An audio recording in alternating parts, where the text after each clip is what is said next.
Anybody wanna trade wives? This one's stubborn, way too independent for her own good. My husband's voice sliced right through that warm Tennessee evening, sharp enough that the laughter in my sister's backyard didn't feel like laughter anymore. It felt like something practiced. Something that knew exactly who it was supposed to land on.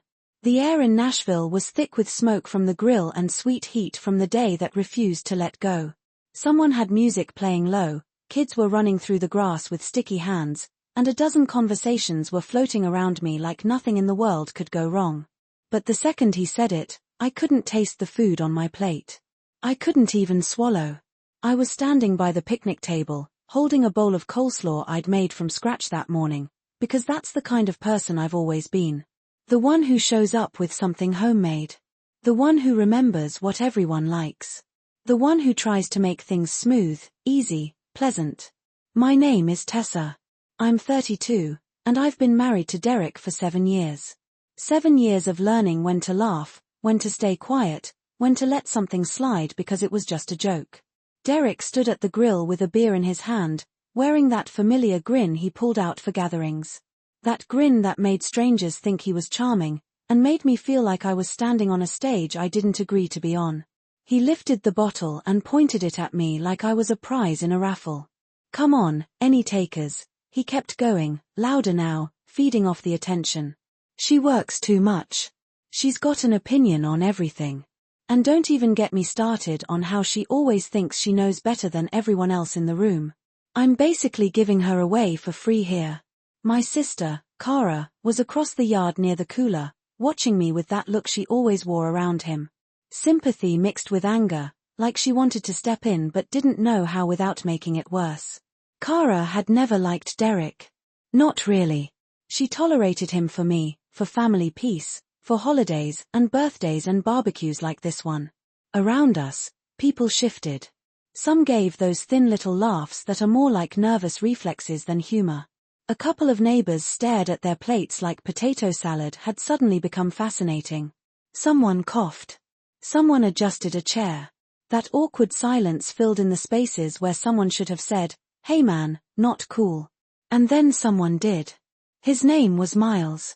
Miles lived 3 houses down from us on Maple Avenue in a simple brick home with a tidy yard and flowers that always looked like they belonged in a magazine.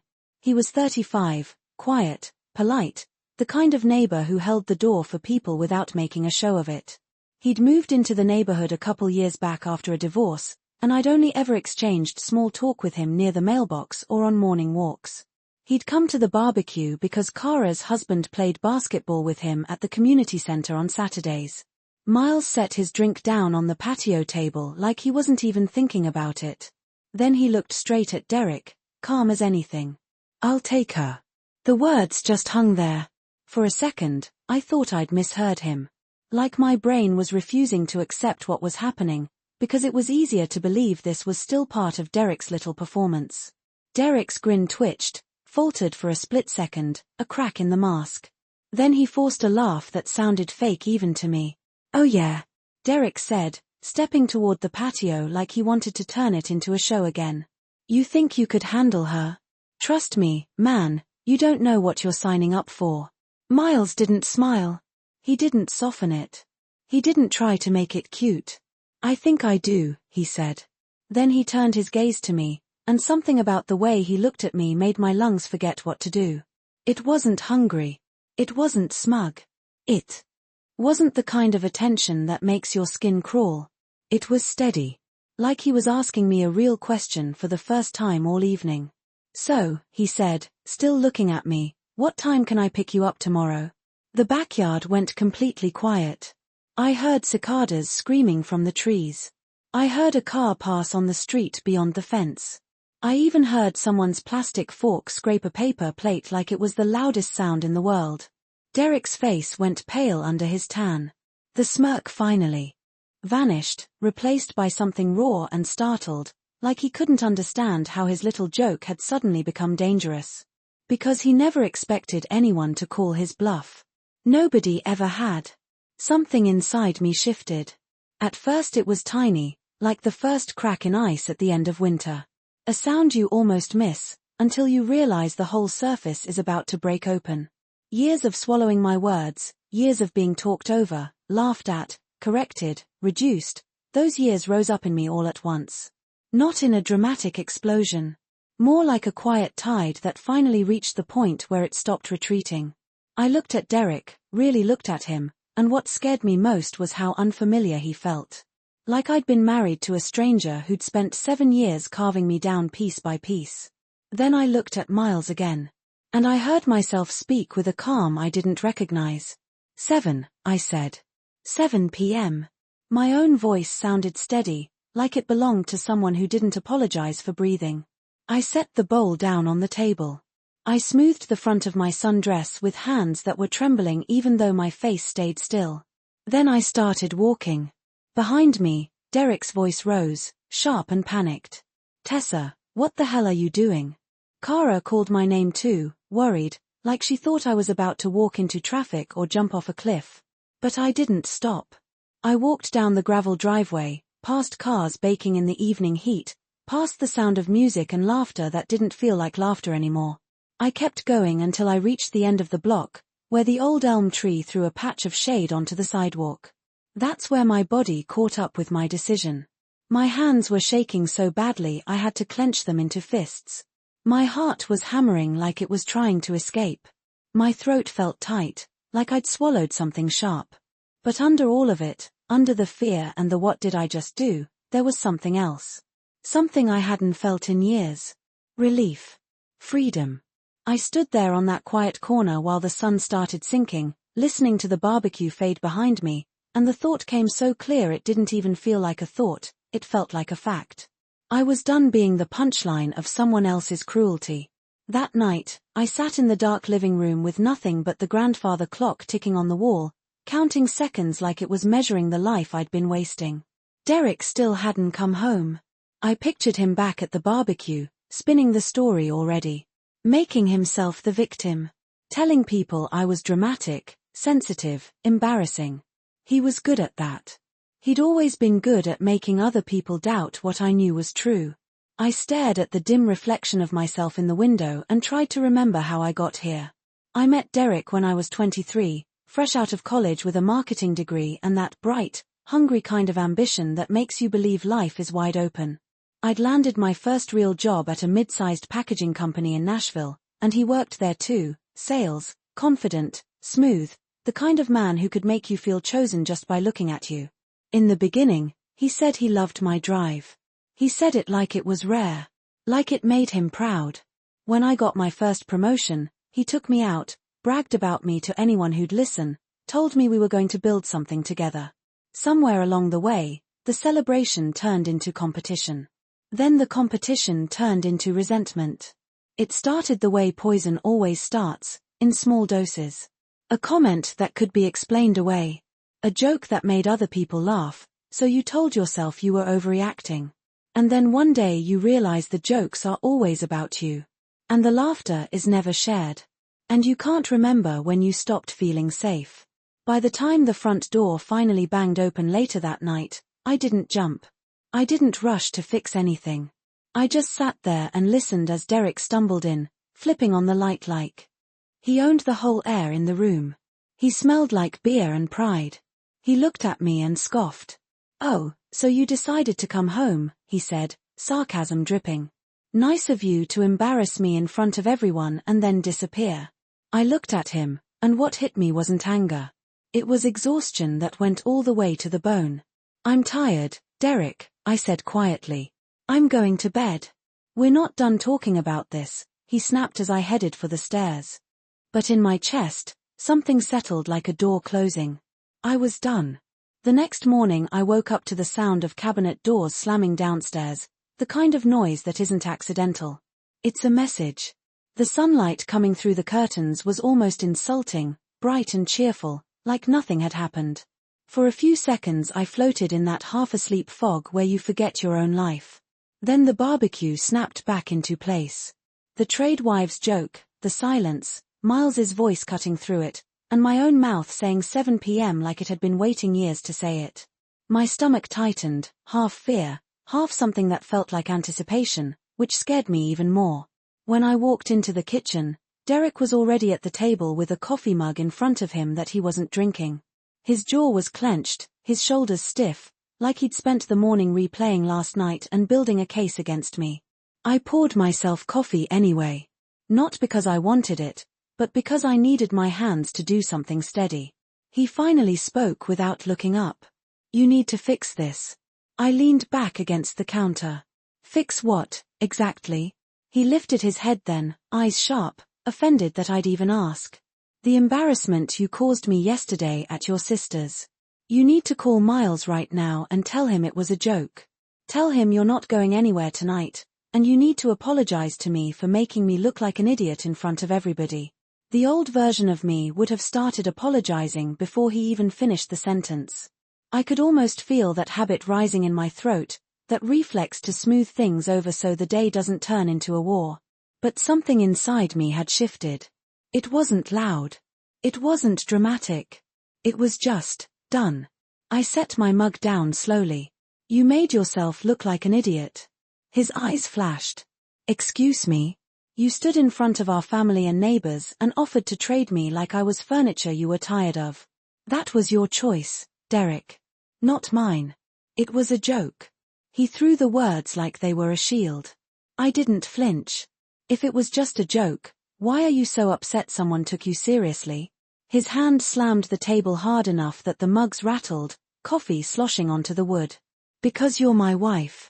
You're mine. You don't get to agree to go on dates with other men because you're mad about something stupid I said. There it was, plain and ugly. Not the joke, not the smirk, not the charming mask, the ownership underneath it all. I heard myself ask, quiet but clear, when did you stop seeing me as a person? He blinked like the question wasn't on his script. What are you even talking about? When did I become your wife instead of Tessa? I kept my voice steady, even though my heart was racing. When did my thoughts stop mattering? When did my work, my dreams, everything that makes me me, become something you treat like an inconvenience? His face tightened. Of course you matter. Don't be dramatic. But I couldn't go back to the old dance. I couldn't swallow it again. Do I? I asked. Because for 7 years you've found ways to shrink me. Every time I succeed, you turn it into a problem. Every time I disagree with you, I'm stubborn.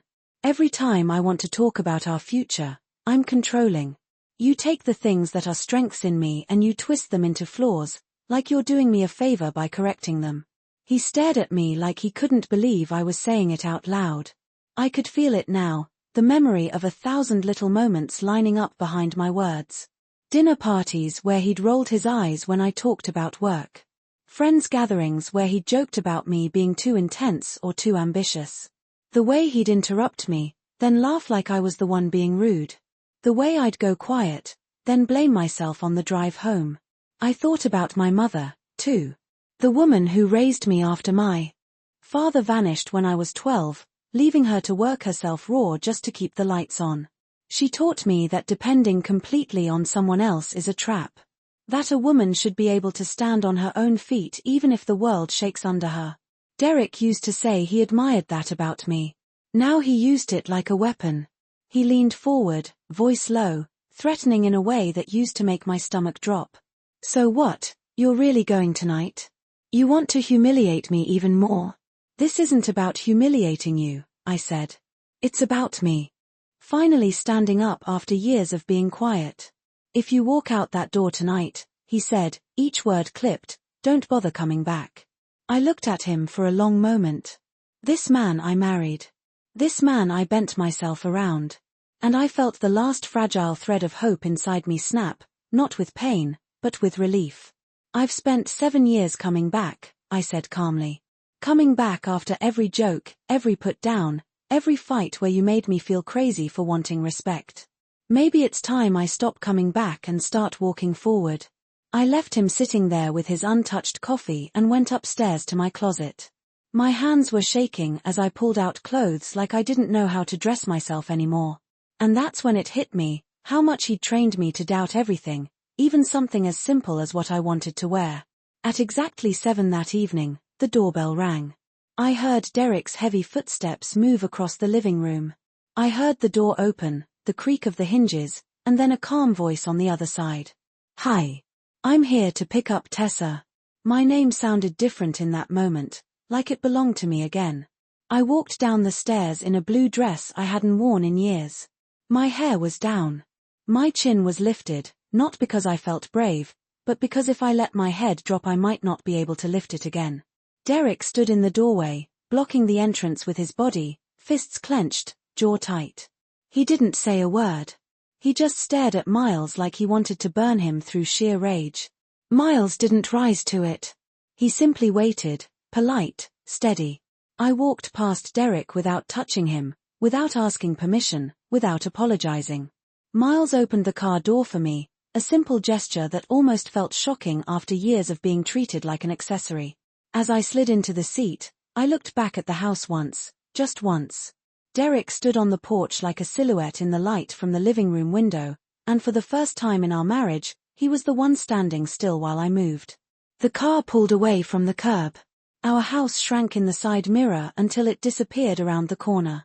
My heart was pounding. My palms were damp against the leather seat. I expected guilt to swallow me whole. I expected panic to slam into me. But what I felt most was this strange lightness, like I'd been holding my breath for 7 years and finally inhaled. Miles drove through our familiar streets without making it weird. Without prying. Without trying to turn it into something it wasn't. After a few minutes he said quietly, "If you want to turn around, we can." No explanations needed. I stared out the window at the passing streetlights and thought about what turning around really meant. It wasn't just going back home. It was going back to being small. Going back to apologizing for existing. Going back to pretending the jokes didn't cut. "No," I said, and my voice surprised me again. "I don't want to turn around." He nodded once, like that was enough. The restaurant he'd chosen was a quiet Italian place on the east side, the kind with white tablecloths, low candlelight, and servers who moved like they were trained to never disturb anyone's peace.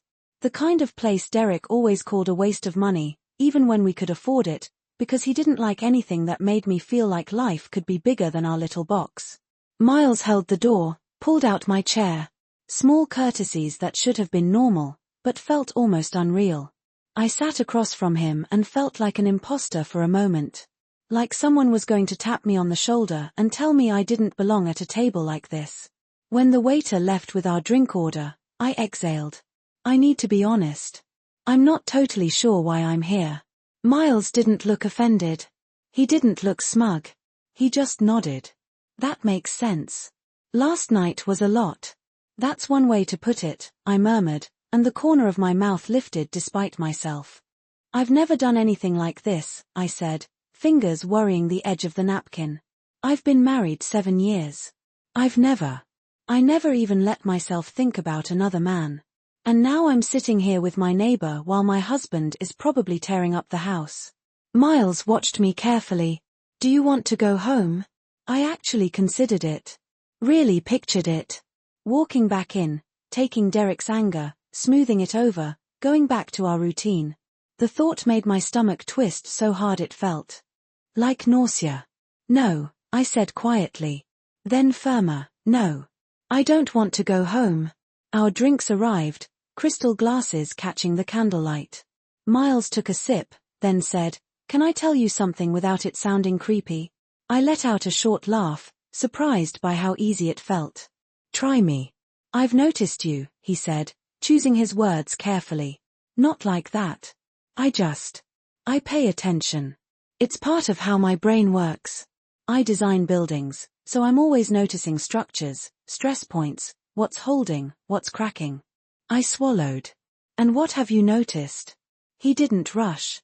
"I've noticed a woman who walks around like she's apologizing for taking up space. I've seen you at the mailbox when your husband talks over you, and you stop mid-sentence.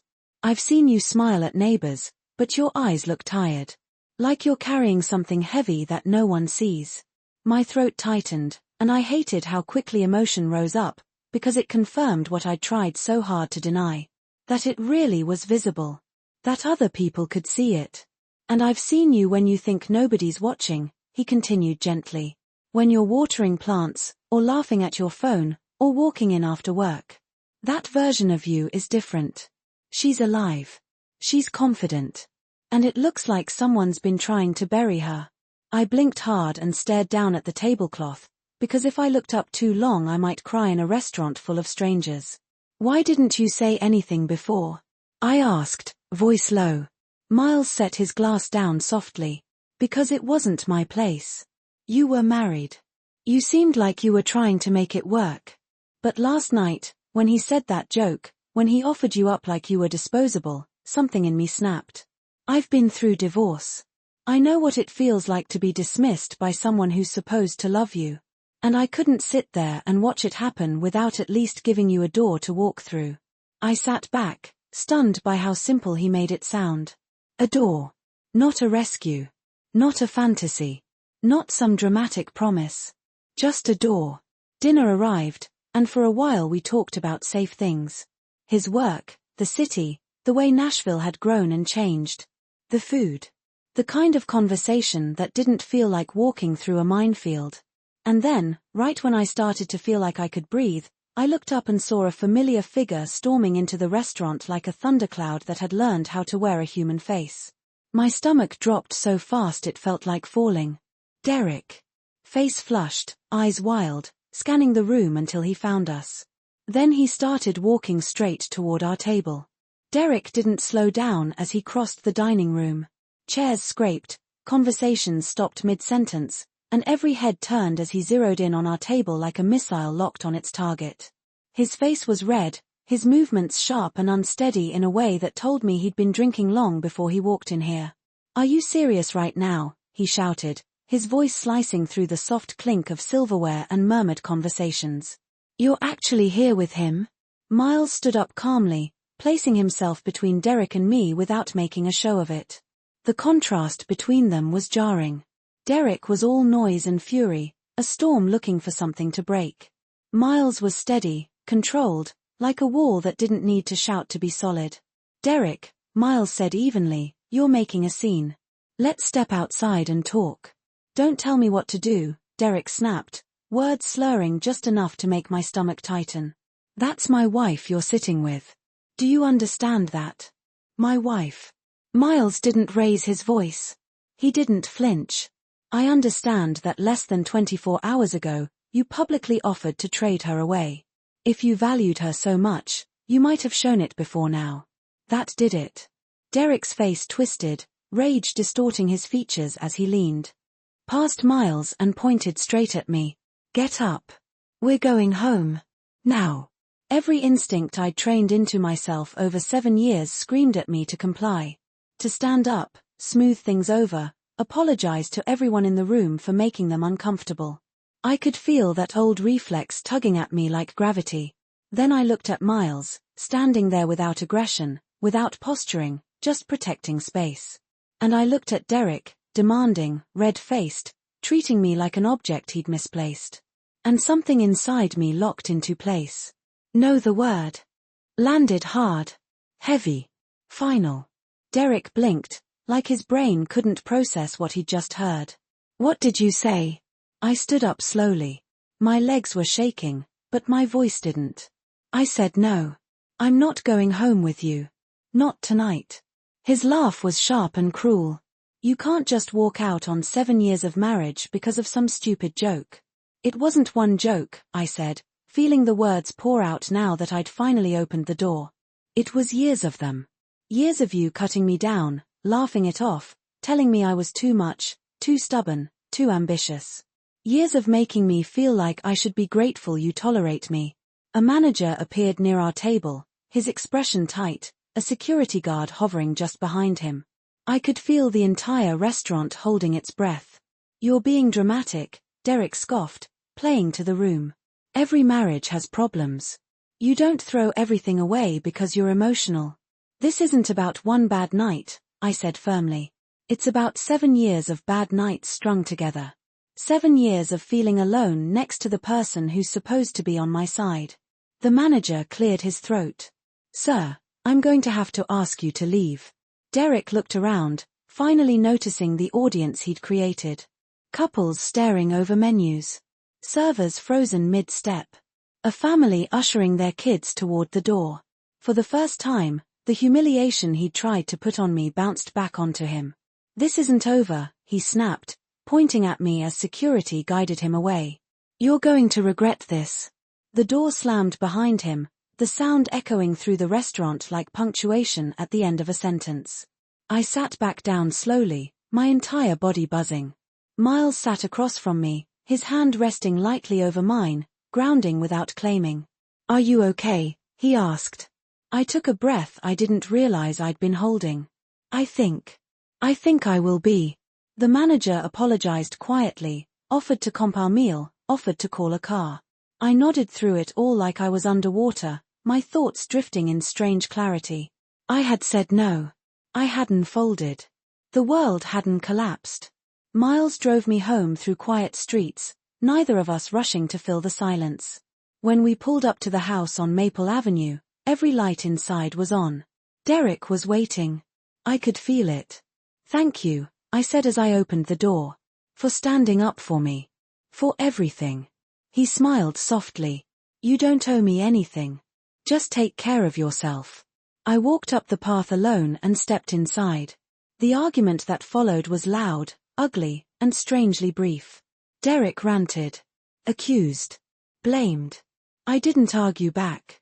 I let him burn himself out against my silence. When he finally stopped, I said the words I should have said years earlier. "I want a divorce." The silence afterward felt like oxygen flooding a room that had been sealed shut for too long.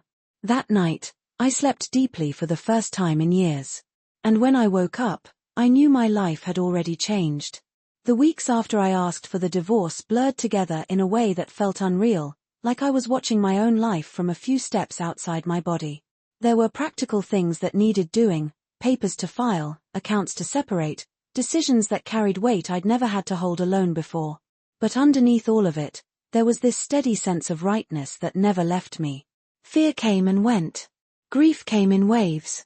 Doubt showed up late at night when the house was too quiet. But the certainty stayed. Derek fought it at first. He went through every stage you'd expect. Denial, anger, bargaining. One night he told me I was throwing away everything we'd built. Another night he said I was being manipulated, that Miles had gotten into my head, that none of this was really my idea. I listened, but the words didn't land anymore. They slid right past me, unable to stick to a version of me that no longer existed. I moved into the guest room while the paperwork started. Sleeping there felt strange at first, like I was a visitor in my own house, but even that discomfort was better than sharing a bed that had felt cold for years. Each night I fell asleep faster, deeper, like my body finally trusted that rest was allowed. A month later, I signed a lease on a small apartment in Germantown. 1 bedroom, big windows, a tiny balcony that caught the afternoon sun. It wasn't grand. It wasn't flashy. But it was mine.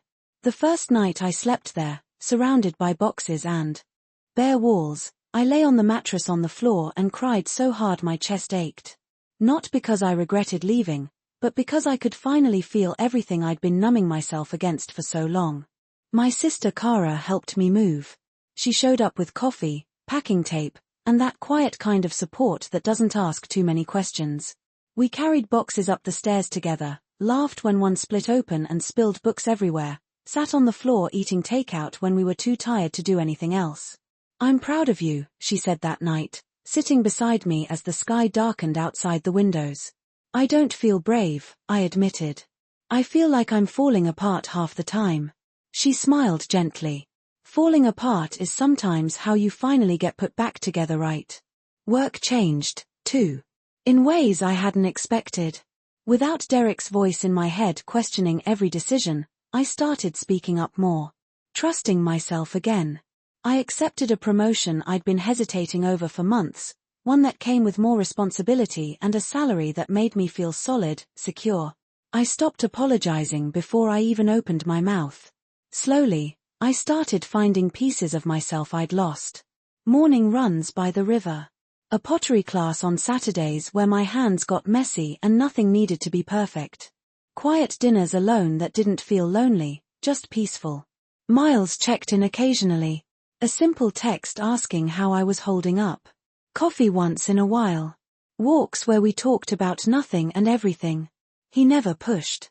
Never asked where this was going. He showed up in the most understated way, and that consistency meant more to me than any grand gesture ever could. 3 months after the divorce was finalized, I was sitting on my couch one evening, eating dinner alone and feeling genuinely content, when there was a knock at the door. I opened it to find Miles holding a paper bag from my favorite Thai place. "I thought you might want company," he said, a little sheepish. "And pad Thai." I laughed and stepped aside. We ate on the couch, watched a documentary he'd been excited about, talked until the sky outside turned completely dark. It felt easy. Natural. Like nothing was being negotiated. At one point, he looked at me and said, "That night at the barbecue, when you said 7 and walked away, I didn't expect that. I thought you'd laugh it off or shut it down." I surprised myself, I admitted. Something just snapped. Years of swallowing everything. "Your offer gave me an exit I didn't know I was looking for." "I'm glad you took it," he said softly. I reached for his hand, not as a promise, not as a declaration, just as a moment of shared understanding. "You showed me what respect looks like." That mattered. We didn't rush anything. We didn't label anything. We just let it be what it was. News about Derek filtered back to me through people I hadn't asked. His reputation had taken a hit. The story of the barbecue had spread. His charm stopped working once people saw what sat underneath it. He lost a promotion. Then, months later, he lost his job entirely. He tried dating again, but word had traveled, and women weren't interested in being someone else's punchline. I didn't feel satisfaction hearing any of it. Mostly, I felt sad. For the years wasted. For the lessons he might never learn. And then I let it go. His path was no longer mine. A year after that barbecue, I found myself back in my sister's backyard on another warm summer evening. Another grill. Another gathering. But everything felt different. Miles stood near the grill with Kara's husband, laughing, flipping burgers, completely at ease. Kara handed me a glass of lemonade and leaned in close. "You look happy," she said. "I am," I replied, and for the first time, there was no hesitation in the answer. I caught Miles's eye across the yard. He smiled, that same calm, genuine smile that had changed everything. Accepting that date had never really been about him. It had been about choosing myself. Standing there in my sister's backyard, the sun warm on my shoulders and the sound of easy laughter floating through the air, I realized how much had changed without me even noticing the moment it happened. Not in one dramatic leap, but in hundreds of small choices that added up to a different life. Miles walked over with 2 plates in his hands, handing one to me like it was the most natural thing in the world. No performance. No jokes at my expense. No subtle power play. Disguised as humor. Just kindness, steady and unforced. Kara watched us from a few steps away and smiled to herself. Later she leaned in and said quietly, "This looks right on you." "What does?" I asked. "Peace," she said. "It suits you." I thought about the woman I'd been a year earlier. The way I'd stood at that picnic table gripping a bowl of coleslaw, trying not to disappear. The way I'd learned to laugh on cue, to downplay my own feelings, to make myself smaller so someone else could feel big. That version of me felt distant now, like a photograph from another lifetime. Miles and I didn't rush into anything. We let time do its work. Friendship grew into trust. Trust turned into something deeper, something solid. He never tried to compete with my independence or tame it. He didn't see it as something to fix. He saw it as something to admire. And that changed everything. Every now and then, someone would bring up Derek. A mutual acquaintance. A stray update I never asked for. He was still struggling, still blaming the world for consequences he'd earned himself. Still telling his version of the story where he was misunderstood and wronged. I stopped listening. Not out of bitterness, but because his story was no longer part of mine. What mattered was this life I'd built from the ground up. Mornings that started without tension. Evenings that didn't feel like emotional negotiations. A home that felt safe. A relationship that didn't ask me to trade pieces of myself for approval. I hadn't won by leaving him. I'd won by choosing myself. That barbecue joke, the one meant to humiliate me, had done the opposite. It had cracked open the door I was too afraid to touch. It had exposed the truth I'd been carefully avoiding. And once I saw it clearly, there was no going back. Living well wasn't revenge. Living honestly was. Looking back now, I understand that saying 7 p.m. wasn't about a date. It was about finally stepping toward the woman I was always meant to be. The woman who doesn't shrink. The woman who doesn't apologize for existing. The woman who knows her worth without needing anyone else to define it. And I've never looked back since.